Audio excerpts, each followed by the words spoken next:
Guys, dito na tayo sa Iloilo branch ko, dito sa Haro, Iloilo, Dongon B. Magsiservice tayo ngayon sa Antique. Simulan natin magpaandar ang mga sasakyan dito. Buhat sa Haro, Iloilo, halos 3 oras din biyahe bago ka makarating dito sa Antique. Pero okay lang yan, mahalaga na.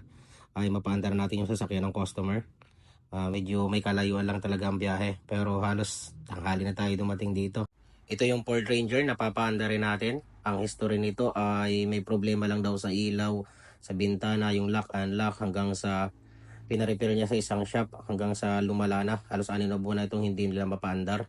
Kaya inuwi na lang ni sir dito sa kanyang bahay kasi ang nangyari kasi nirepair nila yung BCM. Pag check natin halos sunog din kasi lahat, kaya ito i-check natin muna kung ano pa. Pagbukas mo, nakatip, wala rin nakalagay na odo.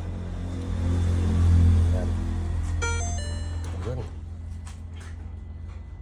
Simulan na natin i-diagnose kung anong makukuha nating problema dito, kung ano ba yung mga dapat natin palitan. Pero papalitan na talaga natin yung BCM. Wala, puro repair na at saka puro hinang na. Then kaya ito, pagkatapos natin i-diagnose, papalitan na natin talaga yung BCM. Andar ka na, andar ka na, andar ka na, andar ka na.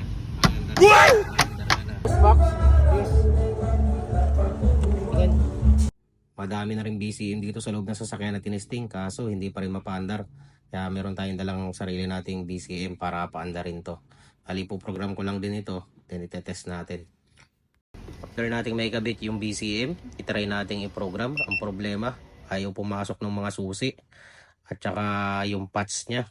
Hindi talaga nagko-communicate ng maayos sa ECU. Ngayon, kaya ang ginawa natin ay titestingan din natin ang ECU kung aandar. Kung...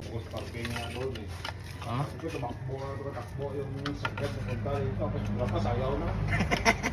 Tapos mamayari mo pa ako. Yun lang.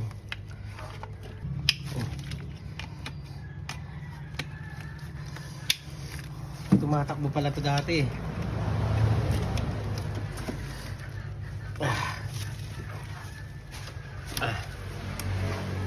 After nating ma-install yung PCM, at itestingin natin kung magko-communicate ng maayos yung BCM to PCM, kung mapuprogram na natin yung susi.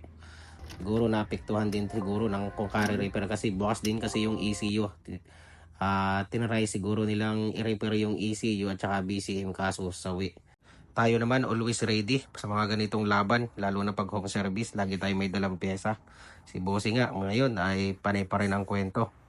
Talagang kung anong nangyari sa sakay niya, tagagalit na talaga. Kaya ito, testingin na natin guys kung talagang aandar na. Andar na. Sukay na. Halos 6 na buwan na pagkaka-stock, ngayon umandar na. Tatsambahan na naman natin guys dito sa Visayas region. Shoutout nga pala sa mga taga-Antique. Dito sa Panay Island. Maraming salamat guys.